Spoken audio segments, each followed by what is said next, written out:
우리 한 번 더 따라합시다. 말씀 은혜 받읍시다. 네. 나실인 삼손, 오늘은 세 번째 말씀인데요. 먼저 스토리를 좀 정리해서 말씀을 드리겠습니다. 삼손은 나실인이라고 말합니다. 여기서 나실인은 쉽게 생각하면 됩니다. 오늘날 거룩한 하나님의 사람이라는 거예요. 따라합시다. 우리는 거룩한 하나님의 사람이다. 그런데 구약에는 그것을 이제 특정적으로 표시하는 그런 모양새를 갖추고 있습니다. 삼손은 부모님에 의해서 태어날 때부터 그렇게 나실인이 되었고 하나님의 사람으로 하나님의 일을 해야 되는 사명자예요. 근데 나실인이 해야 되지 말아야 될 게 뭐냐면 머리를 깎지 말고 술을 먹지 말고 부정한 것을 하지 말고 이방인들 여자와 결혼하지 말고 하나님의 이스라엘 백성의 거룩한 하나님의 사람으로 표시내라 이런 얘기였어요. 그런데 우리가 14장에 보니까 삼손이 이미 장성한 청년이 되었죠. 블레셋 이방 여자의 한 여자를 사랑하게 되고 죽은 시체를 만지게 되고 술을 먹고 잔치를 베푸는 나실인으로 사지 말아야 될 그런 일들을 서슴없이 하고 있다는 거예요. 그럼에도 불구하고 성경은 말하기를 하나님의 성령께서 여호와의 영, 하나님의 성령이 삼손에게 역사하셨다. 우리 한번 따라 할까요? 그럼에도 불구하고 하나님의 성령은 나에게 역사하셨다. 할렐루야. 우리도 마찬가지죠. 하나님 앞에 구원받았어요. 하나님 앞에 구원받은 하나님의 사람들임에도 불구하고 하나님 말씀대로 거룩한 삶을 이 땅에서 주어진 이 땅의 삶 속에서 살아야 되는데 그렇지 못할 때가 있음을 고백합니다. 자기가 원했던 원치 않았던 자기의 신앙이 발랐던 바르지 않았던 어떤 상황 속에서 하지 말아야 될 일들을 할 수 있다는 거죠. 그런 우리의 부족함들을 보게 되어집니다.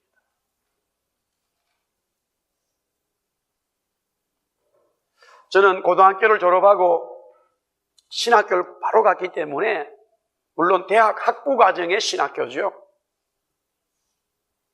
그래서 3월 달에 입학식을 하고 5월 달부터 경상북도 포항시에 있는 한 교회에 21살에 전도사로 갔어요.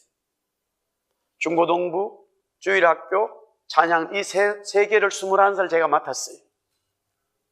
그 교회 교인이 한 200명 정도 되는데 대부분이 포항제철에 근무하시는 공과대학 나오신 분들이에요. 또 포항제철 아니면은 그 포항제철과 관계되어지는 협력업체 전부 다 전국의 공과대학이나 아니면 공업고등학교, 그것도 공업고등학교를 졸업해도 실력이 있어야 포항제철에 거기에 일할 수 있지. 대단한 분들이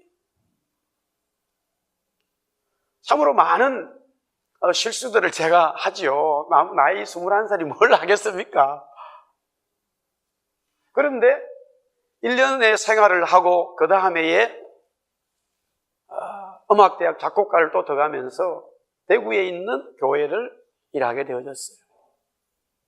저의 이런 것에 대해서 알게 된 사람들은 이렇게 하다가 하여튼 이게 음악대학에는 예수 믿는 사람들이 많다 보니까 교회 연결되어 가지고 제가 교회 전도사라는 것을 알게 되어졌어요. 그래서 저보고 학교에서 신학교도 아닌데 전도사님 그렇게 부르니까 제가 어디 돌아다닐 수가 없겠더라고요. 야, 대학교 4년 동안 이게 생활이 너무나 힘들 것 같아. 그래서 한 날 불러가지고 그냥 형님이라 부르고 오빠라 부르세요. 그리고 나서 1년을 마치고 또 군대를 갔다 왔습니다. 복학을 했는데 남자가 많지는 않지만 군대 갔다 오고 또 저에 대해서 들었던 후배들이 전도사님하고 남자 몇 명 되지도 않은데 생활하는 것이 보통 힘든 일이 아니다. 자기들이 대책회의를 했다 그러더라고요. 대책회의를 할 정도면 제가 학교에서 어떻게 생활했던 것을 짐작을 하실 거예요, 여러분들이. 그래서 대표가 한 명이 왔어요. 그 중에 하나가. 형님, 제가 할 얘기 있습니다. 뭐냐고 그랬더니 우리가 술을 같이 먹어야 친구가 되지, 술도 안 먹고 맨날 전도사처럼 뭐 기도만 한다 하고 거룩하게 그러면 대학교 생활 못 한다 이거예요. 나한테 심각하게 요청을 했어요. 그 내가 답을 주겠다 그렇게 하고 고민이 되더라고요. 내가 4년 동안 3년 동안 더 달아야 되는데 이 아이들하고 술을 먹어야 되나 말아야 되나. 전도사가 술을 먹을 수도 없고 안 먹는다고 말하니 아예 나를 왕따를 시키고, 요사이 말하면 왕따입니다. 왕따를 시키고 술을 먹는다고 대답을 하니 주일날 가서 아이들을 어떻게 가르치지? 이런 마음이 들고 참 고민이 많았습니다. 주여, 술을 먹어야 됩니까? 말아야 됩니까? 기도를 안 할 수가 없어요. 참 난감하더라고요. 그런데 어쨌든 제가 술을 먹기로 결정을 했어요. 여러분들은 술 먹지 마세요. 하여튼 제가 술을 먹기로 결정을 했어요. 왜냐하면 그럴 만한 이유가 있어요. 어쨌든 술을 먹기로 결정을 하고, 그래 좋다, 내가 너를 술을 먹는 대신에 충분히 대주마. 그렇게 해서 1년 정도 술을 먹은 것 같아요. 근데 어느 날 똑같이 말했던 그 후배가 또 저를 찾아왔어요. 형님, 저희들이 잘못했습니다. 그러더라고요. 뭘 잘못했는데? 형님은 술을 먹으면 안 돼. 전도사님 왜 술을 먹습니까? 아니, 너희들이 먹으라고 그래서 먹지 않았느냐? 형님은 술을 안 먹고 우리에게 말씀을 가르쳐주고 같이 묵상하고 그게 보기가 좋습니다. 그냥 형님대로 사세요. 나는 원래 바라는 바였어. 술을 먹지 않았어요. 저는 지금 목사로서 일주일 동안 살아갈 때에 불신자와 만날 일이 거의 없어요. 또 불신자와 만난다 하더라도 술을 먹어야 되나 말아야 되나 고민할 필요도 없어요, 이제는. 상대방이 저한테 말을 하지도 않아요. 그러나 여러분들은 현장에 살아갈 때에 그와 같은 정말로 하나님의 사람으로서 어떻게 해야 될지 결정해야 될 너무나 중요한 일들이 많이 있다고 봅니다.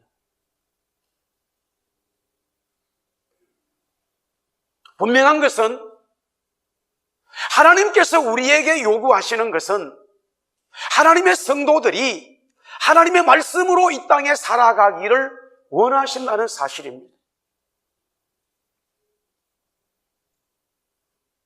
예, 그렇게 안 사시려고 이제 전부 다 하나님께서 여러분들을 이 땅에서 하나님의 사람으로 살기를 원하시죠.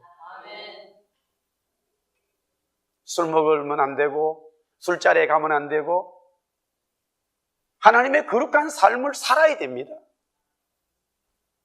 그러나 그런 것들이 상대방에게 인식되어졌을 때는 성경은 뭐라고 말하면 우리 따라합시다. 하나님께서 보시는 선한 삶을 살 때에 사람들은 우리가 기대하지 못했던 역사가 일어난다. 할렐루야. 오히려 안 믿는 사람들은요, 하나님을 모르는 사람들은 하나님의 사람들이 학교에서, 직장에서, 우리의 삶 가정에서, 삶 속에서 정말로 어떻게 하는 것을 보고 있어요. 하나님이 원하시는 삶을 우리가 살아야 되는데 그것이 현장에 있는 사람들과 상당히 부닥치는 문제들이 있다면 그 문제로 먼저 답을 얻기 이전에 일상적인 생활 속에서 하나님의 사람들이 그들에게 어떻게 비춰지는 옳은 행실이 있어야 됩니다. 거룩한 삶이 있어야 되고 옳은 행실, 하나님이 원하시는 삶의 모습이 이미 그 사람에게 있어야 됩니다. 그것이 그들에게 인식되어졌을 때에 하나님이 원치 않는 삶을 그들이 원하든 원치 않든 동참해야 되는 일이 벌어졌을 때 나는 그렇게 할 수 없습니다라고 과감하게 이야기해도 무방해진다는 사실이에요.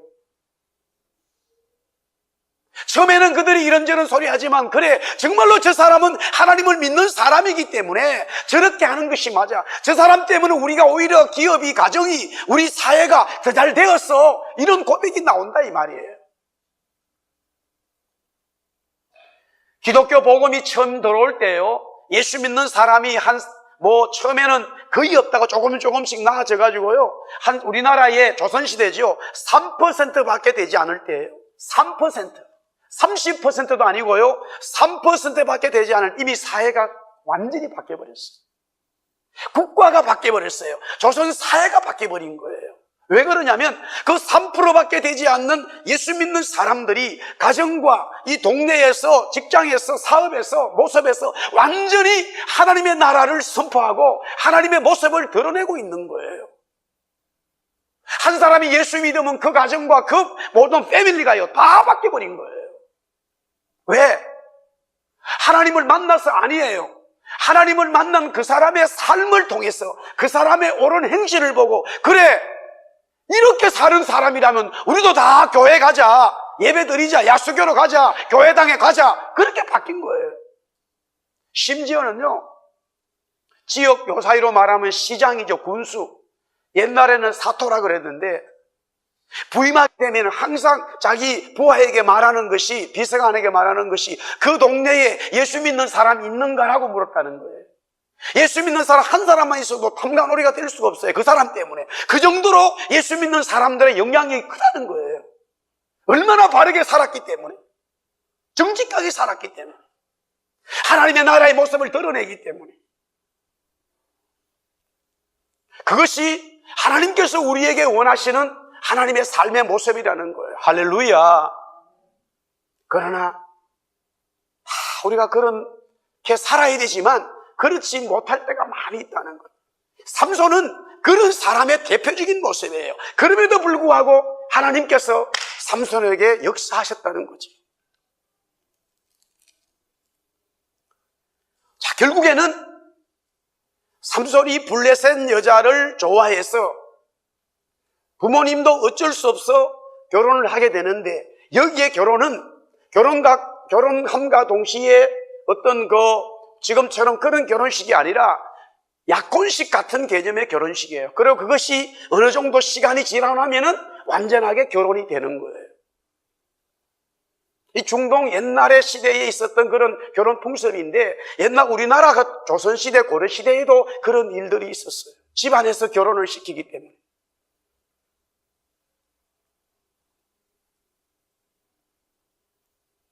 자, 삼손이 화가 나서 결국 아버지 집으로 가버렸어요.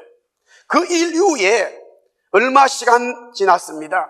삼손은 염소 새끼를 가지고, 염소 새끼는 그때 당시에 대단히 귀한 선물로의 의미를 가지고 있다고 합니다. 1절 말씀이지. 다시 블레셋 딥나로 내려가게 됩니다. 아내를 찾아러 가는 거죠. 그때의 장인이 그렇게 말합니다. 이미 너의 아내 되었던 내 딸은 다른 남자에게 시집 가버렸다. 왜냐하면은 2절에 그렇게 말해요. 너가 미워하는 줄 알았다는 거예요. 이건 전부 다 장인 아버지의, 장인 어른의 변명입니다. 그러면서 그 여동생을 주면 어떠냐, 너 결혼하면 어떠냐라고 하지만 그것도 진심으로 원하는 마음이 아니에요. 여기 우리가 문장에서 되어진 말이지만 보세요. 사람 관계라는 것은 똑같은 말이라도 이미 업되어자고 말할 때와 그렇지 않을 때 말할 때는 기분이 다른 거예요. 업돼서 말할 때는 얘기해봐야 받아들이질 않아요. 똑같은 말이라도. 여기에는 그런 어떤 감정적인 말들의 표현이 없기 때문에 그 사실을 기록했지만 실제적인 것은 이미 삼손이 엄청나게 업이 돼 있은 거예요. 감정 조절이 안 된다는 거죠. 그래서 삼손이 여우 300마리를 잡아가지고요, 두 마리씩 꼬리에 꼬리를 묶어버렸어요. 그러고는 거기다가 불을 붙여가지고 150짝을 만들어가지고 농토로 포도원, 감람나무 있는 곳으로 다 보내버렸어요. 그러니까 생각해 보세요. 여러분들, 이게 하나님의 성령이 역사하지 않으면 힘이, 지혜가 없어요. 할 수가 없어요.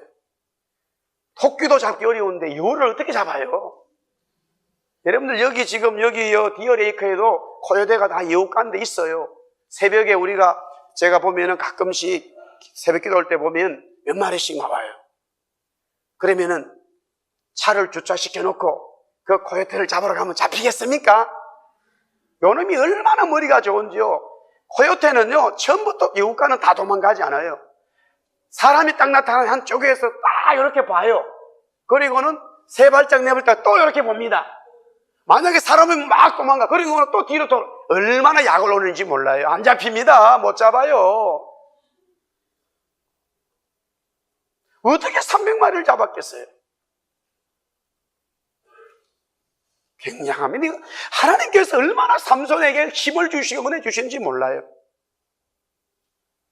그러니까 블레셋 사람들의 농작물이 완전히 망가진 거예요. 추수를 해야 되는데 완전히 망가진 거예요. 포도나무, 감람나무 다 망가져버린 거예요. 대체 이게 누가 했느냐고 보니까 삼손이 했다. 그래서 이 블레셋 사람들이 이미 삼손과는 법적인 관계가 없는 그 장인, 그 다음에 그 장인의 딸, 원래 자기 딸이죠. 삼손과 결혼해야 될 그 여자, 두 사람을 갖다가 불에 태워 죽입니다. 불살라버려요.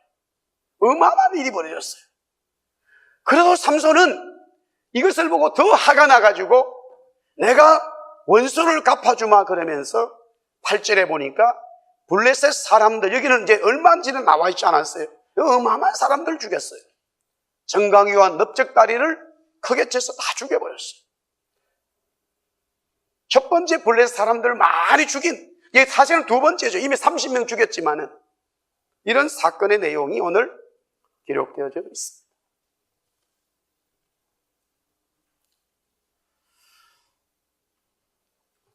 먼저 지난주에 이어서도 제가 이 말씀을 드렸습니다. 우리 한 번 더 따라하면 좋겠어요. 하나님은 내가 부족해도 실수해도 하나님은 나를 도와주시고 은혜 주신다. 할렐루야. 그런데 바울이 말하기를 그것을 알기 때문에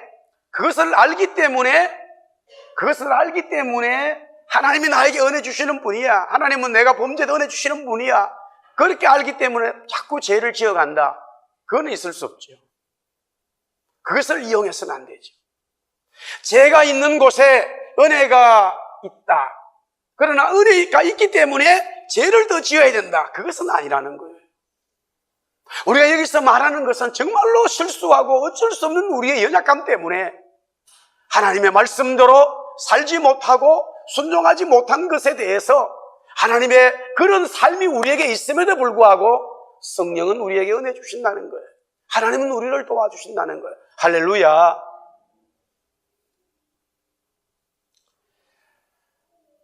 자, 그러면서 계속해서 저는 사실은 이 삼손은 바로 그리스도를 나타내고 있어요.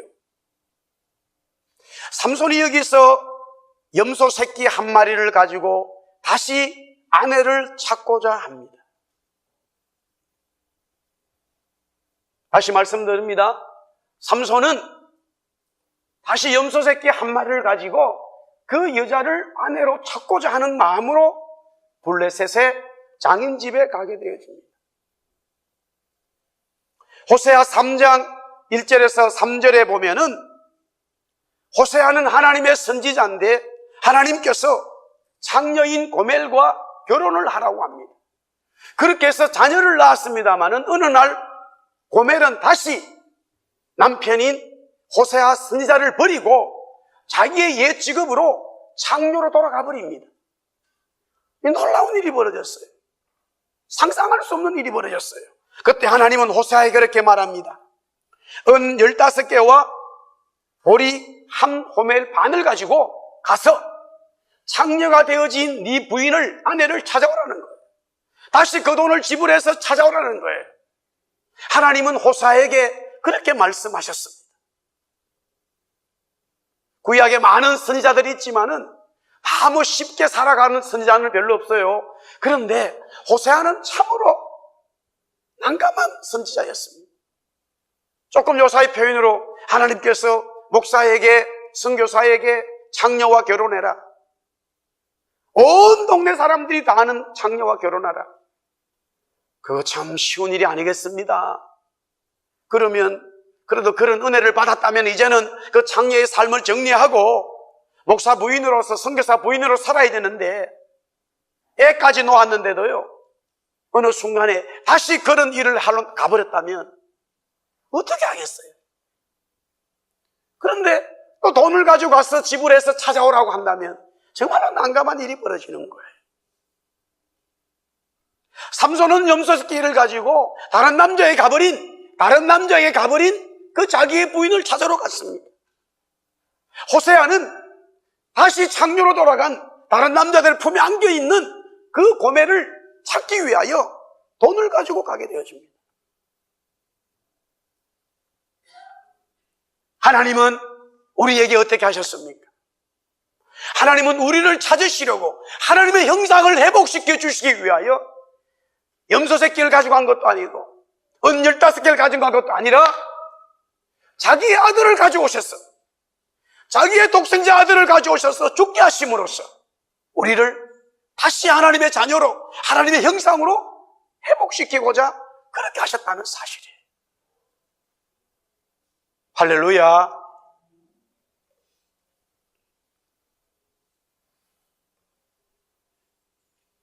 하나님은 저와 여러분을 사랑하시고 구원하시기 위하여 자신의 아들 그리스도를 우리를 위하여 주셨다는 사실을 믿으시기 바랍니다.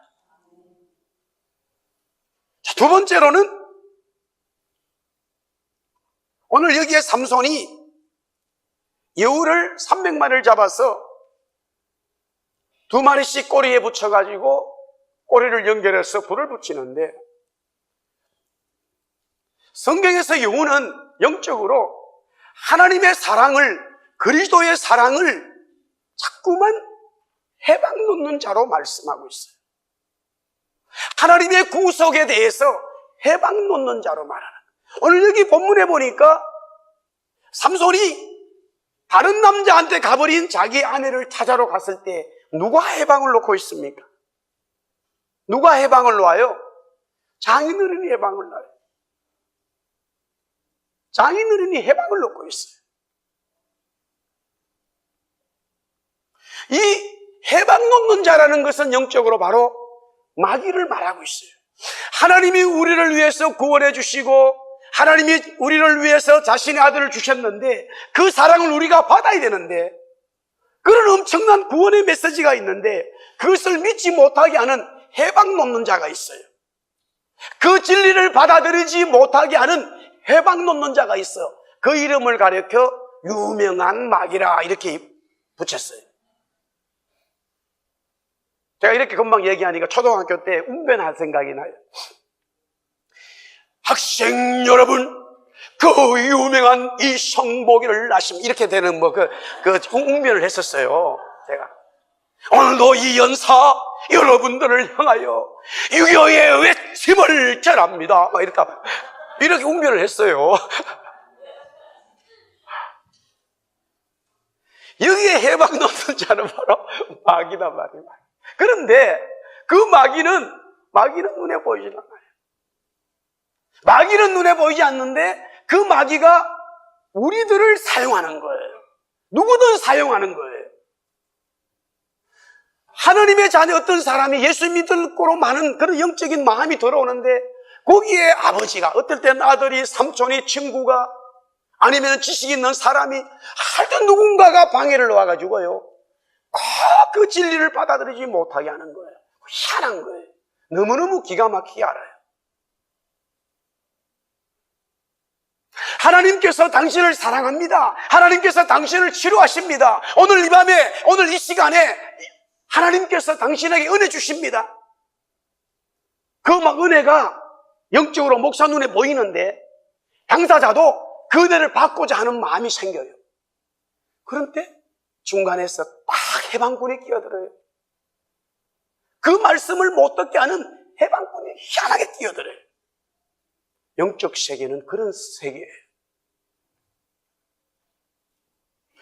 마귀가 얼마나 머리가 좋은지 어떻게 하든지 삼손의 아내가 되지 못하도록, 그리스도의 신부가 되지 못하도록, 하나님의 구원받은 백성이 되지 못하도록 기가 막히게 끼어들어서 해방을 놓는 거예요. 그러면서 굉장히 이심을 씁니다. 굉장히 이심을 써요. 동생을 주겠다고 굉장히 이심을 써요. 어떤 그 해방꾼이 굉장히 나름대로 합리적으로 지식적으로 환경적으로 이해하도록 어떤 말을 하는 거예요. 그러면 그 말에 넘어가지만 실제적인 복음이 아니에요. 그거는 복음이 아니에요. 복음이 될 수가 없어요. 그렇기 때문에 우리는 첫 번째는 우리 한번 따라합시다. 하나님으로부터 구원받자. 구원받아야 돼요. 사랑하는 성도 여러분, 우리가 이 땅에 살면서 여러 가지 어려움들을 겪을 수 있지만 제일 중요한 것은 구원받아야 돼요. 구원. 하나님의 자녀가 될 줄 믿습니다. 하나님 앞으로 구원받아야 돼요. 두 번째는 우리들은요, 절대 방해자로 쓰임받으면 안 돼요. 하나님의 구원의 역사에 내가 방해꾼으로 쓰임받으면 안 돼요. 성령께서 우리에게 협력해 주시듯이 우리는 구원의 역사에 협력자로 쓰임받아야 되는 거예요. 할렐루야. 협력자로 쓰임받아야 돼요. 헬퍼로 쓰임받아야 돼요. 성령은 우리를 도우시고 성령은 구원의 역사를 도우시는데 여러분과 저가, 우리 교회가 협력자로 쓰임받아야 돼요. 방해꾼으로 쓰임받으면 안 돼요. 해방꾼이 돼서는 안 된다는 거죠. 큰 세 번째로는 삼손의 사랑을 방해한 장인, 그리고 다른 남자의 결혼한 아내는 결국 어떻게 되었는가? 오늘 여기 보니까 같은 동족인 블레셋 사람들이 불에 태워 죽여버렸습니다. 그런데 14장, 앞장 14장 15절에도 그렇게 말해요. 일곱째 날에 이르러 그들이 삼손의 아내에게 이르되 너는 네 남편을 깨어 그 수수께끼를 우리에게 알려달라. 그렇지 아니하면 너와 네 아버지의 집을 불사르리라. 그렇게 말해요. 이 삼손의 아내 된 이 여자가 너무 겁이 나가지고 자기 동족이 자기를 불살아 죽인다니까, 아버지를 태워 죽인다니까 겁이 나서 수수께끼를 답을 알아버렸어요. 그런데 결국에는 어떻게 되느냐? 그 불에 다 죽습니다. 사랑하는 성도 여러분, 우리가 하나님 앞에 쓰임받아야 되지 마귀한테 쓰임받아서는 안 돼요. 마귀가 쓰임받을 때는요, 마귀가 우리를 사용할 때는 굉장히 우리를 위하는 처럼 얘기해요. 그리고는 자기의 모든 목적이 이루어지면 끝에는 완전히 우리를 죽여버려요. 사정없이 죽여버려요. 하나님은 우리를 이용하지 않아요. 하나님은 우리에게 자신의 아들을 주시기까지 복 주시는 분이지만 마귀는 우리를 이용할 대로 이용하고 우리를 지옥으로 끌고 가버리는 거예요. 우리를 태워 죽입니다. 주님은 우리를 죽이는 것이 아니라 주님 자신이 불 속에 들어가서 죽으심으로 우리를 구원해 주시는 능력의 사랑을 가지고 있어요. 그러나 마귀는 절대적으로 그렇게 하지 않는다는 거예요.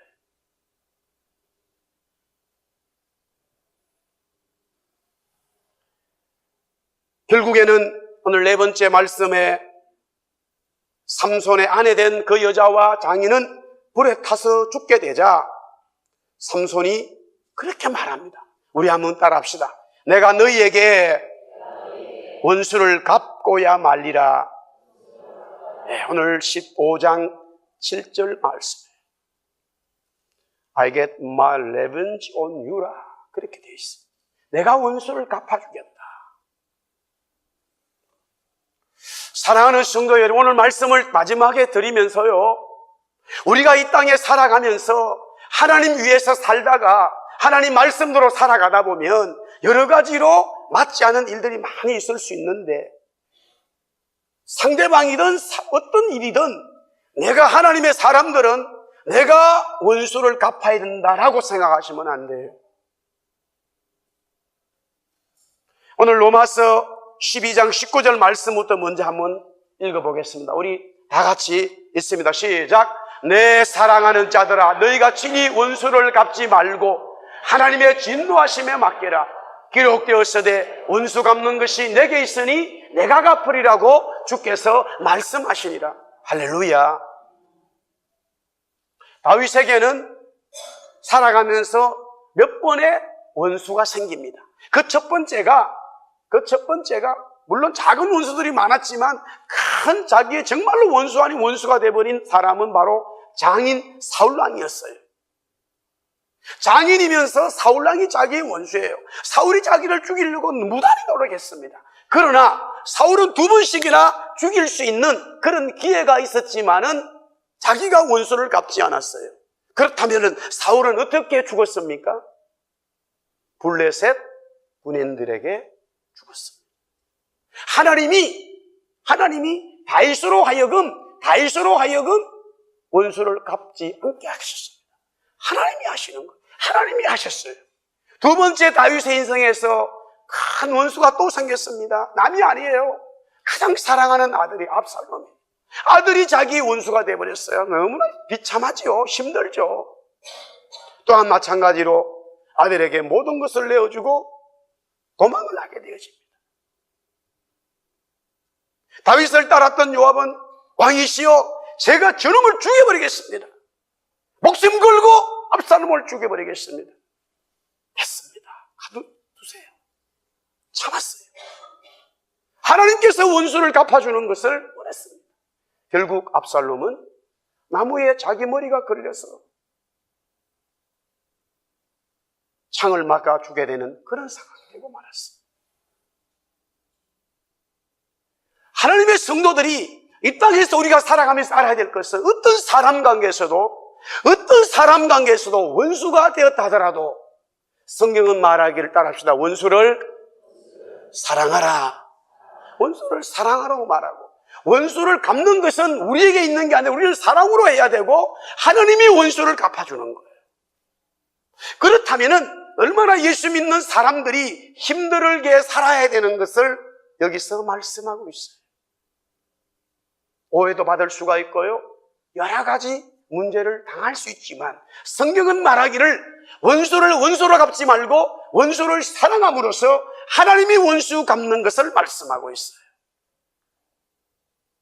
기도원이 하나님 앞에 부름받아서 그 미디안 강에 싸울 때 동일한 일이 일어났지만 여기 또 삼손도 그래요. 전부 다 지금 구약의 사사들은 그리스도의 모형을 말씀하고 있죠. 내가 너희에게 원수를 갚고야 말리라. 하나님께서 우리 성도들의 모든 신원을 회복하여 주시고 하나님께서 우리 성도 교회 신분을 세워주신다고 하는 하나님의 주권적인 은혜의 속에 잠겨 있어야만이 우리가 이 땅에서 하나님이 원하시는 삶을 살아갈 수가 있습니다. 그렇지 않으면 어느 순간에 사람에게 원수를 사랑하기는 고사하고 그 사람에 대해서 원수를 갚고자 또 같이 비방하게 되고 싸우게 되는 그런 하나님의 사람이 가져야 될 그런 영적 자세를 잃어버리는 그와 같은 자로 전락되고 맙니다. 분명히 어려움이 있지만 하나님께서 원수를 갚아준다고 하는 이 진리를 우리가 붙들고 이 땅에서 살아간다면 하나님의 놀라운 은총이 우리에게 있습니다.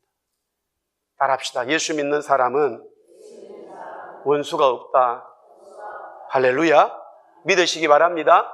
온 열방계 민족의 사람들이 우리를 힘들게 해도 우리는 원수가 없고 그들에게 오히려 그리스도의 복음을 전거해야 된다는 사실을 믿으시기 바랍니다.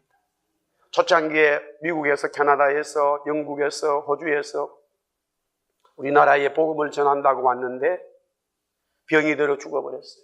어떤 일로 인해서 창에 맞아 죽었어요. 그러면 그 자녀는 아버지가 죽고 어머니가 죽으면 원수가 돼버렸어요. 그런데 그 자녀들은 다시 우리 조선에 와가지고 또 여전히 복음을 전하고 우리 조선 사람들을 사랑하게 되었다는 거예요. 그게 뭡니까? 그게 뭐예요? 바로 복음을 이해했기 때문에. 온 세상의 열방은 원수가 없어요. 따라합시다. 원수는 마귀만 원수다. 원수는 마귀만 원수. 사람은 사랑해야 되는. 그래서 그와 같은 일들이 우리 속에 일어나더라도 다시 복음을 전하고 말씀대로 가면 하나님이 우리의 모든 신원을 회복하여 주시고 하나님의 은총의 시간을 분명히 만들어주는 것을 믿으시기를 주의 이름으로 축복합니다. 우리 한번 따라합시다. 온 열방에 복음을 전하자. 온 민족에게 복음을 전하자. 할렐루야. 우리 한번 같이 이 시간에 기도하면 좋겠습니다. 오늘 말씀을 생각하면서 하나님, 그렇습니다. 내가 구원의 은총으로 살게 하시고 하나님의 자녀로 신부로 살게 하시고 하나님의 복음으로 승리할 수 있도록 그렇게 기도하고요. 두 번째는 하나님, 나도 그렇고 우리 교회가 온 열방과 민족으로 정말로 세상 사람들은 원수라고 하더라도 모든 믿어야 될 구원에 받을 사람들이기 때문에 그들에게 복음을 전할 수 있도록 하나님 마음문을 열어주십시오 라고 기도하고요. 세 번째는 우리 대표기도로도 우리 최지사님 하셨지만은 우리 교회 임직이 있기 때문에 하나님, 그 임직식에 정말로 하나님의 놀라운 은총이 교회 속에 임하여 주시옵소서. 그렇게 우리 한번 같이 한 목소리로 기도하고 예배를 정리하면 좋겠습니다. 우리 같이 한번 주여 한번 불러 기도하겠습니다. 주여, 하나님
세상이 가갈 때에 마음이